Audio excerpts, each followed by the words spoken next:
Welcome to this simple, fun, creative DIY tutorial where I'll be showing you how to make a wavy canvas frame from a single sheet of MDF to create this wiggle effect, and it couldn't be easier. This is such a great way to add a bit of character, colour and personality to a space, and whether you're a beginner DIYer or an experienced pro, pretty much anyone can tackle this one. So let's get started with what you'll need. First up, a sheet of MDF. I'm using a 6mm thickness as I don't want it to be too heavy or chunky. I also picked up a flat, thin canvas for less than £10, and what size you go for totally depends on the size of your space. I hung this on a small section of wall, so I went for a medium size, but you can go as big or small as you want. You just want to ensure your MDF sheet is bigger than your canvas by about 50%, then place the canvas on the wood and draw around it. Then I started sketching the rough wiggly shape outside of that canvas shape, and I just freehanded this as I wanted an abstract, non-uniform look, but you can draw it however you want, as big, small, wiggly or smooth as you like. And you don't need it to be perfect. As you will see later in this video, I don't stick to this shape perfectly anyway. Now you want the MDF frame to overlap with the front of your canvas slightly, as this is the edge you'll be gluing down. So I went around the rectangular canvas shape I'd drawn and marked 1 centimetre inwards, and this is to give me a guide of where to cut. You've probably spotted a hole already because I got ahead of myself and drilled my starting point before making these marks. Rookie error. But once I had made all the 1 centimetre marks, I just placed my canvas back on top again to check that it covered all those new marks and that we are actually safe to start on the cutting process. I joined up all those marks again to give me a clear guide, and all those pencil marks will eventually be painted over, so you'll never see them anyway. Don't worry about that. You want this inner edge to be straight so it sits square on your canvas, whereas your wiggly edge can be as wonky and wavy as you like. Now we start cutting. You just want to grab a drill with a wood drill bit and make a big enough hole to create a starting point to get a jigsaw blade into. If you don't have an electric drill, you could always use a screwdriver to slowly work through the MDF to create a hole, but a drill is going to make this much easier, as you can see. Then grab a jigsaw with a wood blade on. I prefer a cordless one, but any electric jigsaw will do. Insert the blade into your drilled hole and start cutting along your line. Now you want to hold it as steady as possible, as you can get some movement as you saw, but don't worry too much. We're not going for perfect, and you can go back over any cuts to get a smoother finish. I do actually love using a jigsaw. It may look intimidating at first, but take it slow and even test it out on some scrap wood first to get a feel for how the tool works and to get used to the noise. I do find power tools can be a bit of sensory overload, so it always helps to test them first. But jigsaws are a really handy tool for cutting wood or other materials for smaller craft projects like this,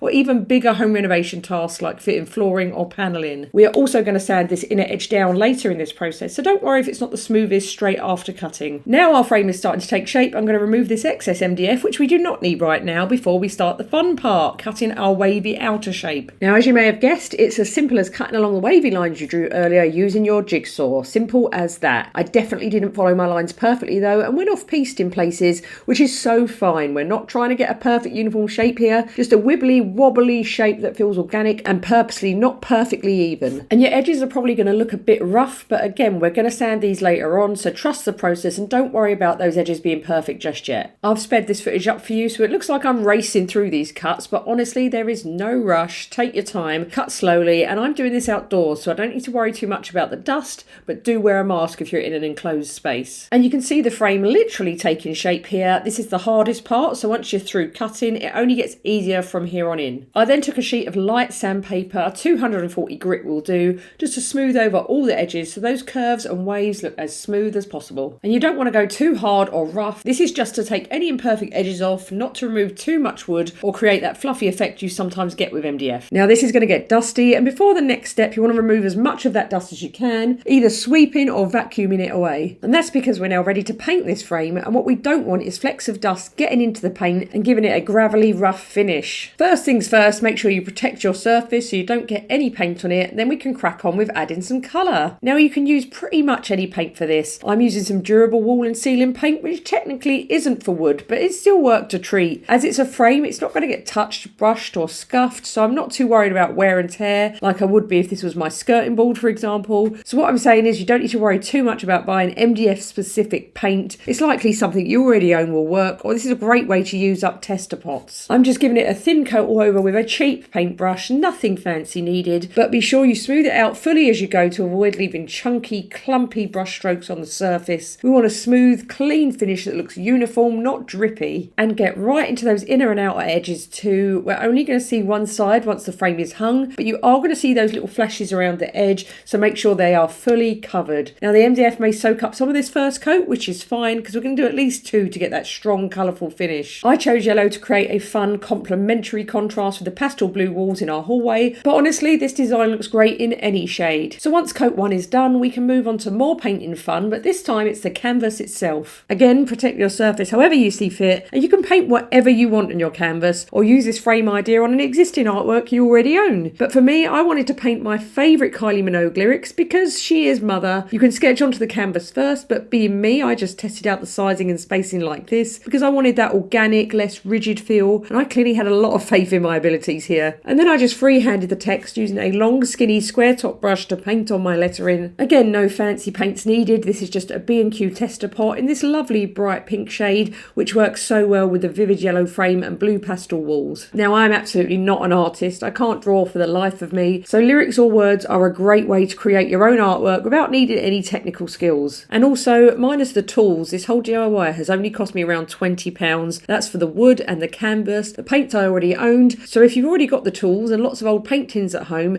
this is a really affordable idea to try. If you are painting lyrics or words like me, my key tip is to start thin and make the letters thicker as you go. You can't really undo your mistakes on this, so go slow, take your time, and just know that you can really build up those letters with a few more layers of paint. But don't worry about sharp edges or perfectly uniform sized letters. I think this sort of artwork always looks better when it's less polished, more natural, and more reflective of you and your style. Your handwriting doesn't need to be the best, just go with the flow, and it isn't going to take long to dry, so it's easy to get all this painting done in one lovely afternoon. Once I'd painted on all the letters, I went over any parts that I felt needed a bit more filling in or a stronger coat of colour, just getting it all looking exactly how I wanted before I left it to dry. So that's the canvas part done. Now back to the frame for a second coat, and I was joined by my 2 furry assistants who were enjoying the sunshine and clearly wanted a bit of my attention. But the last thing I needed was white cat fur in my paint, so sorry Artemis, but you can't help out on this one. I went back in with the same brush and same yellow paint, giving the whole frame a good second coating, getting right into all those edges and brushing it all on smoothly for a smart, smooth finish. Depending on your paint type and colour, you may need more than 2 coats, but this paint actually had quite good coverage, so 2 coats was enough here. I'm doing this outdoors on a still day and protecting the frame from the grass with this cardboard, as you can see, but in any other conditions I'd definitely do this inside to avoid anything blowing into your wet paint. Now it's time to attach the frame to the canvas, and I'm just using some No More Nails that I already had open, but any decent grab adhesive will do, and I'm going to apply that in small dots around the inner edge of the frame on the non-painted side. This is a small 1cm area we added on earlier before cutting out the frame, so this overlapping part is the only spot where the frame and canvas actually touch. Now you don't want to apply loads of adhesive, as when you press this onto the canvas it could all splurge out everywhere, so less is more here. Lots of small dots are better than thick stripes of adhesive. And then once the adhesive is on, place your canvas facing towards you and slowly lower the frame down on top of it before sticking it in place firmly. Just apply pressure with your hand so both parts are touching, or you could always add some objects like tins of beans in places to keep that pressure on as it all dries. And keep a tissue to hand to wipe off any adhesive that might splurge through onto the canvas when you apply that pressure. And this is why using a white or clear adhesive is always advisable. I left that all to dry for at least a day before hanging it on the wall, which is the final stage of this DIY. Now my whole piece is quite lightweight, so I used command picture hanging strips to make the hanging process a lot easier, but it will all depend on the size and weight of your creation, so do read up on the weight and size limits for these strips before you use them. So all that's left to do is stick it on the wall. I used the spirit level to make sure this was sitting straight, but using the level along the top of the inner edge of the frame, which is flat, not the wavy outer edge, as this absolutely won't be level. But also, because of the wavy nature of this frame, if it's not sitting perfectly level on your wall, it's highly unlikely anyone will even notice. I pushed it very firmly in place, as you can see, to ensure it would grab onto the wall fully, and that is it. We are finished. You now have a fully custom piece of artwork for your home, which is fun, a bit silly and characterful, bringing personality and a bit of you to your walls. It's a really cheap and effective DIY that anyone can do, so give it a go. Let me know how you get on. If you want more creative, fun DIY inspiration, be sure to subscribe and follow me on Instagram and TikTok too. Thanks for watching.